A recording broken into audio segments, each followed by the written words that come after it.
আমাদেরকে মিথ্যা বলা হয়েছে। কি মিথ্যা বলা হয়েছে? আমাদের ক্যালেন্ডার 13 মাসের হওয়া উচিত, কিন্তু আমরা ব্যবহার করি 12 মাস। তুই কি পাগল নাকি? 1582 সালের এই ক্যালেন্ডারটি তুই দেখ, এখানে 4 তারিখের পর ডিরেক্ট 15 তারিখ আসে। ওই সময় এই ক্যালেন্ডারটির সাথে মনে হয় খারাপ কিছু হয়েছিল। বর্তমানের 12 মাসের এই ক্যালেন্ডার আর কেউ না, জুলিয়াস সিজার বানিয়েছে। 1582 সালের ওই ক্যালেন্ডারটি যে চেঞ্জ করেছে সে আর কেউ না, পোপ গ্রেগর 13। সে গ্রেগরিয়ান ক্যালেন্ডার লঞ্চ করেছে, যেটা আমরা বর্তমানে ব্যবহার করি।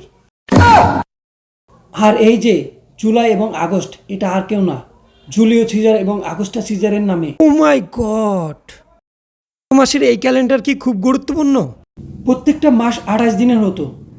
তুই 28কে 13 দিয়ে গুণ করে দেখ, 364 আসবে, যেটা হয় চাঁদের ঘূর্ণনের ফলে। এবার বল, সেপ্টেম্বরের সেপ্ট এর মানে কি? 7।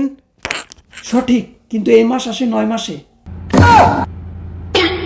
এবার বল, অক্টোবরের অক্ট এর মানে কি? 8।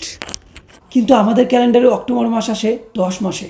ও মাই গড! মাসের এই ক্যালেন্ডার গায়েব হয়েছে কেন? গায়েব হয়নি, হতে পারে চেঞ্জ করে দেওয়া হয়েছে। হয়তো আমাদের থেকে কোনো কিছু লুকানোর চেষ্টা করা হয়েছে। এমন কি কোনো দেশ আছে যারা এখনো 13 মাসের ক্যালেন্ডার ব্যবহার করে? হ্যাঁ, একটি, ইথিওপিয়া। সেখানে এখনো 2017 সাল চলছে। মনে আছে 2012 সালে একবার পৃথিবী ধ্বংস হয়ে যাওয়ার কথা ছিল?